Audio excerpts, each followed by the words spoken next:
Delhi BJP के बड़े दिग्गजों की टिकट पर चलेगी कैची, जीत की गारंटी पर ही मिलेगी टिकट। बड़ी संख्या में टिकट काटने की तैयारी में बीजेपी, पूर्व विधायकों से लेकर मौजूदा विधायकों पर चलेगी कैची। धाकड़ नेताओं से लेकर पूर्व मंत्रियों की भी टिकट काटेगी बीजेपी। पुराने परफॉर्मेंस और समीकरण के हिसाब से मिलेगा टिकट। आम आदमी पार्टी के बाद अब बीजेपी की बारी है। बीजेपी भी टिकट पर बखूबी कैची चलाने वाली है। बड़े बड़े दिग्गजों की टिकट काट सकती है बीजेपी, क्योंकि लड़ाई इतनी आसान नहीं है। कई फैक्टर्स को देखकर बीजेपी टिकट तय कर रही है और अब भीतर खाने से जो बाहर खबरें आ रही है उसमें बीजेपी के कुछ सिटिंग विधायकों का टिकट कट सकता है, जिसमें पहली सीट गांधीनगर की बताई जा रही है। इस सीट पर टिकट क्यों काटा जा रहा है इसको भी समझ लीजिए। दरअसल इस सीट पर 2020 के चुनाव में अनिल वाजपेयी ने बीजेपी से चुनाव लड़ा था और उन्होंने जीत दर्ज की थी। उनके खिलाफ आप से नवीन चौधरी मैदान में थे और कांग्रेस से अरविंद सिंह लवली मैदान में थे।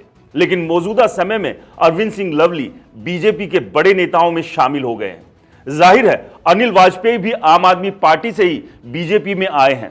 ऐसे में खबर है कि इस बार बीजेपी आलाकमान उनके टिकट पर कैची चलाकर गांधीनगर सीट से अरविंद सिंह लवली को टिकट दे सकती है। दूसरी सीट विश्वासनगर है। 2020 में विश्वासनगर सीट पर बीजेपी प्रत्याशी ओपी शर्मा ने चुनाव लड़ा था और जीत हासिल की। ओपी शर्मा ने प्रचंड केजरीवाल लहर में भी इस सीट को लगातार 3 बार जीता। इस बार भी उन्हें आसानी से टिकट मिल सकता था, लेकिन उनके लिए कांग्रेस की टिकट पर कई बार चुनाव जीत चुके नसीब सिंह ने चुनौती पैदा कर दी है। कुछ महीने पहले ही बीजेपी में शामिल हुए नसीब सिंह ने इस सीट पर दावेदारी ठोकी है। अब पेच फंस चुका है। ऐसे में बीजेपी हाईकमान के लिए इस सीट पर किसी एक प्रत्याशी के नाम पर मोहर लगाने में खूब माथापच्ची हो रही है और ऐसा कहा जा रहा है कि विधायक ओपी शर्मा का टिकट काटा जा सकता है। तीसरी सीट लक्ष्मीनगर है। लक्ष्मीनगर विधानसभा में 2020 का चुनाव बीजेपी के टिकट पर अभय वर्मा ने लड़ा था। अभय वर्मा ने क्लोज फाइट देते हुए नितिन त्यागी को महज 880 वोटों से हराया था। इस साल हुए लोकसभा चुनाव के वक्त नितिन त्यागी ने आप छोड़ बीजेपी का दामन थाम लिया है। यानी जिस प्रत्याशी ने 2020 में बीजेपी उम्मीदवार अभय सिंह वर्मा का पसीना छुड़वा दिया था, वह बीजेपी में शामिल हो गया है। वही कुछ वक्त पहले लक्ष्मीनगर से बीजेपी विधायक रहे बीबी त्यागी ने आम आदमी पार्टी ज्वाइन कर लिया। ऐसे में इस बार आपने लक्ष्मीनगर से बीबी त्यागी को प्रत्याशी बनाया है। वहीं 2020 में बीजेपी के टिकट पर जीते अभय वर्मा का टिकट कटना लगभग तय माना जा रहा है। उनकी जगह आपसे आए नितिन त्यागी को पार्टी टिकट दे सकती है। खैर यह सीट भी बीजेपी हाईकमान के लिए माथापच्ची जैसी ही है। आगे बढ़ते हैं, चौथी सीट पर आते हैं। केजरीवाल और आतिशी सरकार में मंत्री रहे कैलाश गहलोत अब बीजेपी में शामिल हो चुके हैं और गहलोत नजफगढ़ से चुनाव लड़ते आए हैं। 2020 के चुनाव में कैलाश गहलोत ने आपके टिकट पर चुनाव लड़ा था और आपके खाते में जीत दर्ज कराई थी। लेकिन एक महीने पहले ही कैलाश गहलोत केजरीवाल का साथ छोड़कर बीजेपी में शामिल हो गए। ऐसे में इस सीट से बीजेपी की दावेदारी करने का दावा ठोक रहे नेताओं के लिए कैलाश गहलोत ने बड़ी चुनौती खड़ी कर दी है।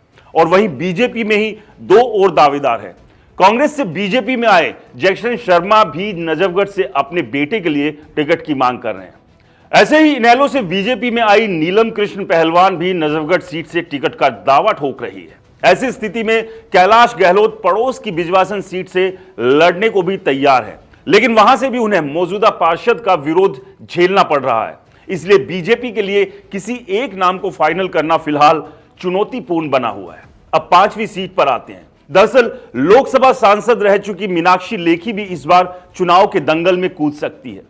भीतर खाने से खबर यह है कि दिल्ली में जिन सांसदों के टिकट कटे उन्हें इस बार विधानसभा चुनाव में उतारा जाएगा। ऐसे में मीनाक्षी लेखी का नाम भी सामने आ रहा है। मीनाक्षी लेखी संभावित उम्मीदवारों में है और राजनीतिक माहौल में उन्होंने हलचल मचा दी है। फिलहाल कस्तूरबा नगर सीट से उन्हें दावेदार माना जा रहा है। वहीं 6ठी सीट करावल नगर सीट है। करावल नगर सीट से भी किसी एक उम्मीदवार पर मोहर लगना बीजेपी हाईकमान के लिए चुनौती साबित हो रहा है, क्योंकि करावल नगर सीट से विधायक मोहन सिंह बिष्ट की मजबूत दावेदारी है। वहीं आम आदमी पार्टी से भारतीय जनता पार्टी में आए कपिल मिश्रा भी टिकट का दावा ठोक रहे हैं। जहां तक बात रही बिष्ट की, तो मोहन सिंह बिष्ट ने 2020 के चुनाव में जब केजरीवाल की लहर थी उस दौरान करावल नगर सीट निकाल दी थी। ऐसे में उन्हें बीजेपी का मजबूत दावेदार माना जा रहा है। लेकिन कपिल मिश्रा भी उम्मीदवार बनने की चाहत में हैं, तो ये तमाम पेच बीजेपी में नजर आ रहे हैं। तो कुल मिलाकर इस बार कई ऐसी सीटें हैं जहां बीजेपी के कई नेताओं की दावेदारी मानी जा रही है। ऐसे में यह तो तय है कि इस बार बीजेपी के लिए पिछले चुनाव के मुकाबले नए चेहरे प्रत्याशी के रूप में देखे जा सकते हैं। तो फिलहाल यह था बीजेपी में टिकट कटने और टिकट मिलने का समीकरण। आपको क्या लगता है, हमें कमेंट्स कर जरूर बताएं। रिपोर्टर जी चैनल को सब्सक्राइब नहीं किया है तो चैनल को सब्सक्राइब करना ना भूलें। नमस्कार।